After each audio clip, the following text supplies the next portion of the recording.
안녕하세요. 이번 시간에는 신소재에 대해서 이어서 알아보도록 하겠습니다. 지난 시간에 우리가 전기적인 성질을 이용한, 그 다음에 자기적 성질을 이용해 두 개를 이용해서 물질을 구분을 해봤습니다. 도체, 부도체, 반도체, 강자성, 상자성, 반자성. 이번 시간에는 전기적 성질을 이용한 신소재에 대해서 한번 얘기를 해보도록 하겠습니다. 이 뒤에 보면은 뭐가 있냐면 컴퓨터가 있고요, 스마트폰, DSLR, 카메라가 있습니다. 이 세 가지의 공통점은 무엇일까요? 편리하다, 비싸다, 갖고 싶다, 이럴 수 있겠지만 얘네들의 공통점은 뭐냐면 다 화면을 갖고 있다는 겁니다. 그 화면이 LCD예요. LCD는 리퀴드 크리스탈 디스플레이입니다.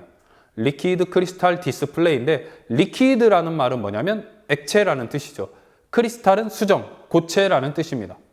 그래서 LCD는 액체인 성질과 고체인 성질을 모두 갖고 있는 게 LCD예요. 액체의 성질은 뭐냐면 흐른다라는 거죠. 액정 깨지면 흐릅니다. 그 다음에 고체의 성질은 뭐냐면 규칙적인 분자 배열이에요. 액정 같은 경우에는 흐르면서 규칙적인 분자 배열을 갖고 있기 때문에 두 가지 성질을 다 가지고 있습니다.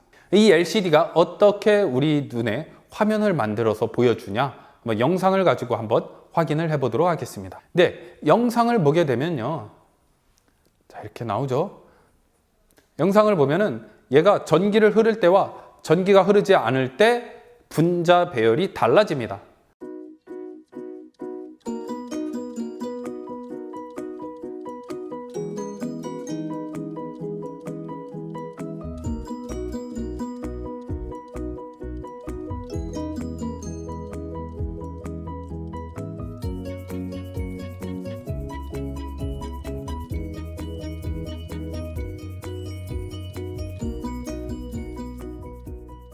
그 분자 배열이 달라짐에 따라 뒤에서 출발한 빛을 통과시키기도 하고 통과시키지 않기도 합니다.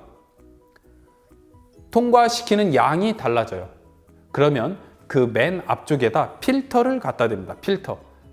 레드, 그린, 블루 필터를 갖다 대서 내가 파란색을 보고 싶다 그러면 레드하고 그린은 닫고 블루만 열어놓으면 되는 거예요. 그러면 파란색으로 보이겠죠. 근데 내가 만약에 노란색을 보고 싶다 그러면 어떻게 해요?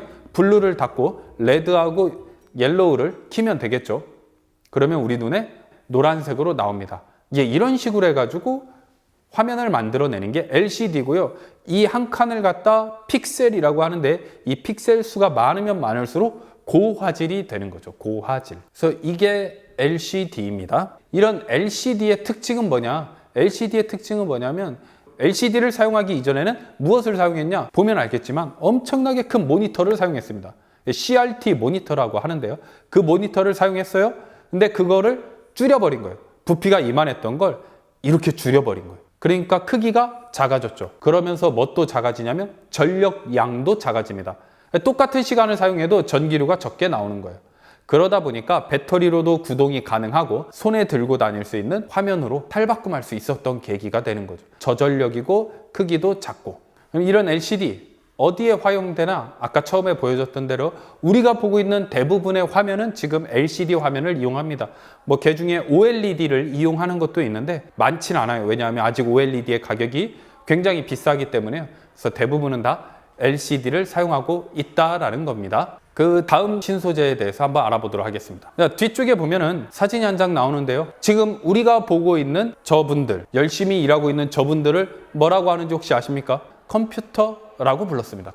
사실 컴퓨터라고 하는 것은 계산하는 사람을 지칭하는 말이에요. 근데 왜 여자들만 계산을 하고 있을까요? 저때 당시에는 1900년 초반 여성분들이 사회에 진출하기가 굉장히 어려웠어요. 그래서 공부를 하더라도 학자가 되기가 굉장히 어려웠는데, 지금 앉아있는 분들 사실은 굉장히 공부 잘하신 분들이에요. 이분들을 대학교나 연구원에서 고용을 해가지고 계산하는 사람으로만 일을 줬던 거죠. 그래서 그분들을 컴퓨터라고 지칭하였습니다. 그러다가 그 컴퓨터에서 이제 진짜로 기계식 컴퓨터가 나온 거죠.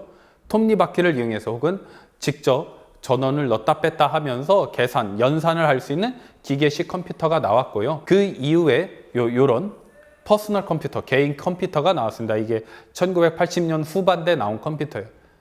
그러다가 이제 현재 우리가 사용하고 있는 컴퓨터나 스마트폰, 태블릿 PC 이런 것들이 나오게 되었죠. 얘네들이 나온 데는 결정적인 연구의 개발이 있었던 거예요. 그게 뭐냐면 바로 반도체입니다. 반도체를 알기 위해서는 우리가 이걸 알아야 돼요. 반도체, 순수한 반도체가 있는데요. 순수한 반도체는 원자과 전자가 4개짜리가 결합하고 있는 거예요. 원자과 전자 4개짜리로만 결합을 하고 있는 거예요. 지금 보면 저마늄인데 요즘은 실리콘이 많이 쓰죠. 그래서 이 저마늄 보면 어때요? 빈 곳이 없죠. 빈 곳이 없어요. 원자과 전자 4개인데 옆에 있는 다른 4개의 저마늄하고 전자를 하나씩 주고받는 공유 결합을 합니다. 네, 이전 시간에 아마 화학 선생님에게 배웠을 거예요. 공유 결합을 해요. 공유 결합을 해서 또 다른 전자가 일로 왔다 하더라도 들어가기가 쉽지 않아요. 왜냐하면 빈 공간이 없으니까. 이런 반도체를 순수 반도체라고 얘기를 합니다. 뒤에 보이는 이것은 순수한 실리콘이에요. 순수한 실리콘. 이 순수한 실리콘, 그러니까 순수 반도체죠. 이 순수한 실리콘을 가지고 웨이퍼를 만듭니다. 웨이퍼. 그래서 이 웨이퍼라고 하는 것은 반도체예요. 저 상황 웨이퍼를 잘라가지고 칩으로 만드는 거죠. 근데 이 중간 단계에서 하나의 공정이 들어갑니다. 어떤 공정이냐면 도핑이라는 공정이 들어가요. 도핑. 도핑은 불순물을 집어넣는 겁니다. 불순물을 집어넣는다라는 게 뭐냐? 지금 이렇게 순수한 반도체. 근데 다음 걸 보면 어때요? 다음 걸 보면 양공이라고 되어 있는 여기 빈 곳이 있어요. 빈 곳. 빈 곳.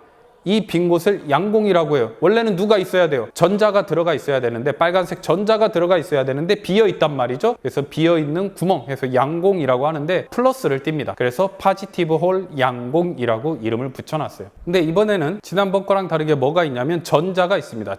전자가 하나가 더 남아요. 이런 거는 과잉 전자라고 하고 전자가 더 많죠. 그래서 얘는 마이너스를 띄겠죠. 그래서 얘는 N-타입 반도체, N형 반도체라고 얘기를 합니다. 하나는 전자가 남고 하나는 전자가 부족합니다. 어떤 생각이 들어요? 이 두 개를 합쳐보고 싶죠. 이 두 개를 합칩니다. 이 두 개를 합친 걸 우리는 뭐라고 얘기하냐면 다이오드라고 얘기합니다. 다이오드. 다이오드도 있고요. 여기에다 하나를 더 합쳐요. NPN이나 PNP 해서 하나를 더 합치면 트랜지스터라고 하는데, 그 트랜지스터라고 하는 게 전자제품에 모두 들어가서 전기 신호를 제어를 합니다. 이런 반도체는 어디에 이용하냐? 여기 보이는 대로 LED에 이용합니다. LED, Light Emitting Diode예요. 얘 다이오드입니다. 아까 다이오드는 N형과 P형을 합한 거라고 그랬죠. 특징은 뭐야? 전기가 들어오면 불빛을 냅니다. 그래서 LED고요. 밑에 있는 건 IC 칩 혹은 집적회로 이렇게 얘기를 하는데, 여러 개의 트랜지스터가 들어가서 연산을 하는 거예요. 개수가 많으면 많을수록 더 많은 연산을 할 수도 있겠죠. 그 다음에 이 위에 보이는 건 가스 센서입니다. 가스 센서. 가스 센서는 뭐냐면 LED나 IC 칩은 전기 신호를 받아서 일을 한다면 얘는 바깥에서 신호를 받아서 전기를 흘려 보내주는 거예요. 가스가 들어왔다 그러면 전기 신호 보내줘서 경보를 울리는 거죠. 온도가 높아졌다, 신호를 보내주는 거예요. 연기가 나타났다, 전기를 흘려서 신호를 보내주는 겁니다. 그 다음에 카메라도 마찬가지예요. 저기에 이미지 센서가 있는데 그 센서에 빛이 들어오죠. 그 들어오는 빛의 양 혹은 색깔 이런 거에 따라서 각각의 칸마다 흐르는 전기의 양이 달라요. 그걸로 표현을 해줍니다. 필름 대신에 이미지 센서에 사진을 찍는 거죠. 그다음에 밑에 있는 건 적외선 센서입니다. 영화에서 많이 나오죠. 적외선 센서라서 건들면 경보음이 울립니다.